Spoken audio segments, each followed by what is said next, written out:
रजत और सवी दोनों को अलग करने के लिए आशिका ने रचा एक नया षड्यंत्र। आशिका के षड्यंत्र में फंसकर सवी के पैरों तले से खिसकी जमी। रजत ने मांगी सवी से हाथ जोड़ करके माफी और कहा, इसमें मेरी कोई भी गलती नहीं है। जी हाँ दोस्तों, सीरियल गुम है किसी के प्यार में के आने वाला एपिसोड बहुत ही ज्यादा कमाल के और धमाकेदार होने वाले हैं, क्योंकि आने वाला एपिसोड में आप सभी देखेंगे कि जिस तरीके से आशिका रजत और सवी की जिंदगी में भूचाल लाने की कोशिश कर रही है, यानी कि ज्ञान के नाम पर वह अपना भी उल्लू सीधा करते हुए हमें दिखाई दे रही है। इस तरफ से आगे चलकर वह एक और बहुत ही घटिया किस्म का चाल चल देती है। जी हाँ दोस्तों, वह रजत को अपने घर में ज्ञान के ही बात को लेकर बुलाती है और फिर इसके बाद पहले तो रजत और आशिका दोनों ही ज्ञान को लेकर बहुत ही ज्यादा बात विचार करते हैं, जिसके बाद फिर बातों ही बातों में आशिका रजत को बहला फुसलाकर उसे राजी कर लेती है कि वह उस रात ज्ञान के लिए उसके साथ ही रुक जाए। और फिर पहले तो रजत ऐसा करने से पूरे तरीके से हिचक जाता है, और लेकिन फिर ज्ञान के लिए वह आशिका के घर में रुकने के लिए तैयार हो जाता है। और फिर उसके बाद आशिका और रजत दोनों ही ज्ञान को अच्छे से समझा बुझाकर प्यार से सुला देते हैं, जिसके बाद वह दोनों फिर आपस में बैठकर अपनी पुरानी बातों को याद करने लगते हैं। जिसके बाद फिर बातों ही बातों में आशिका रजत को पीने के लिए भी ऑफर करती है, और क्योंकि रजत को पीना बहुत ही ज्यादा पसंद है, उसे पीने की आदत है, इसलिए वह मना नहीं कर पाता। और फिर रजत और आशिका दोनों साथ में बैठकर पीने लगते हैं और अपनी पुरानी बातों को याद करने लगते हैं। लेकिन इसी तरीके से आशिका रजत को इतना ज्यादा पिला देती है कि वह बिल्कुल भी होश में नहीं रह पाता और वह बिल्कुल होश से बाहर हो जाता है। जिसके बाद उसे मौके का फायदा उठाकर आशिका उसे अपनी साथ कमरे में लेकर जाती है और उसे बेड पर सुलाने लगती है। जिसके बाद फिर वह इसी पोजीशन में, यानी कि रजत और आशिका दोनों जिस तरीके से एक ही बेड में होते हैं, उसी तरीके से आशिका अपने और रजत का फोटो खींच लेती है और उसे सभी के फोन में भेज देती है। और फिर इस तरीके से जब वह फोटो सभी देखती है तो उसके पैरों तले से जमीन खिसक जाती है और उसे बिल्कुल विश्वास नहीं होता कि रजत ज्ञान के नाम पर आशिका के पास गया था, और वहां जाने के बाद आशिका के साथ ही बिस्तर में इस तरीके से इस हालत में मौजूद है। और फिर उस फोटो को देखकर वह बहुत ही ज्यादा फुट फुट कर रोने लगती है, जिसके बाद तुरंत रजत को बार बार फोन लगाने लगती है कि लेकिन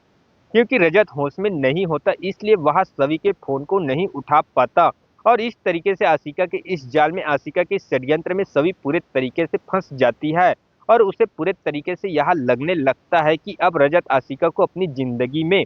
वापस लाना चाहता है, इसलिए वह अब सभी से इस तरीके से झूठ बोलकर उसे इग्नोर करके आशिका के साथ रात बिता रहा है। और इस तरीके से रजत और सभी के बीच में दरार पैदा करके आशिका मन ही मन बहुत ही ज्यादा खुश हो रही होती है, क्योंकि एक तीर से उसका दो निशाना लग रहा होता है। यानी कि जहां एक तरफ से ईसा के केस से भी बच रही होती है, तो वहीं दूसरी तरफ वो रजत और सवी की जिंदगी को पूरी तरीके से तबाह भी कर रही होती है। लेकिन वहीं इसके अगले दिन जब रजत वापस घर लौटता है और क्योंकि उसे इन सब चीजों के बारे में होश ना होने की वजह से उसे कुछ भी याद नहीं होता, तब सभी उसे देखकर पूरे तरीके से गुस्सा हो जाती है और उससे सीधे सीधे बात करने से मना कर देती है। जिस पर रजत सभी से कहता है कि आखिर तुम मुझसे नाराज क्यों हो, आखिर तुम मुझसे इस तरीके से बिहेव क्यों कर रहे हो, आखिर तुम मुझसे बात क्यों नहीं कर रही हो। जिस पर सभी गुस्से में रजत से कहती है कि क्या आपको कुछ भी याद नहीं है कि आपने कल रात आशिका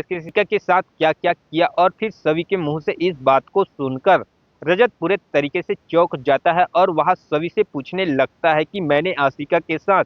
क्या किया, मुझे तो कुछ भी याद नहीं है, तुम किस बारे में बोल रही हो। जिस पर सभी रजत की फोटो दिखाती है और अपने आशिका के साथ कल रात वाली बात के बारे में सब कुछ बताती है। और फिर उसे फोटो को दिखाकर रजत पूरे तरीके से घबरा जाता है, जिसके बाद कहीं न कहीं उसे आशिका के ऊपर बहुत ही ज्यादा गुस्सा आने लगता है, क्योंकि वह समझ जाता है कि यह सब ड्रामा आशिका ने ही किया है ताकि वह रजत और सवी के बीच में गलतफहमी पैदा कर सके। इसके बाद वह मन ही मन ये डिसाइड करता है कि वह जाकर आशिका की जमकर क्लास लगाएगा, लेकिन उससे पहले वह सभी को बहुत ही ज्यादा समझाने की कोशिश करता है और उसके आगे हाथ जोड़कर माफी मांगता है और कहता है कि मैंने आशिका के साथ कोई भी गलत हरकत नहीं की है, मैंने उसमें नहीं था और मैंने ज्यादा पी रखी थी, इसलिए बस आशिका मुझे बेड पर लिटा रहा था। लेकिन तुम तो जानती हो कि आशिका किस तरीके से औरत है, इसलिए उसे मौके का फायदा उठाकर हम दोनों के बीच में गलतफहमी पैदा करने के लिए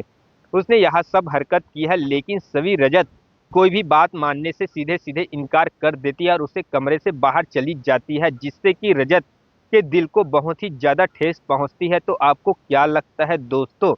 इस कहानी का अब अगला मोड़ क्या होने वाला है? क्या रजत सभी को यह एहसास दिलाने में कामयाब हो पाएगा कि वाकई में उसने आशिका के साथ कोई भी गलत हरकत नहीं की है, बल्कि यह सारी आशिका की ही चाल है? या फिर सभी इस गलतफहमी का शिकार होकर रजत से अपने सारे रिश्ते को तोड़ने के लिए तैयार हो जाएगी? इस पर आपकी क्या राय है? अपनी राय कमेंट में जरूर बताएं और वीडियो को लाइक करके चैनल को सब्सक्राइब जरूर कर ले दोस्तों। मिलते हैं आपसे अगली वीडियो में।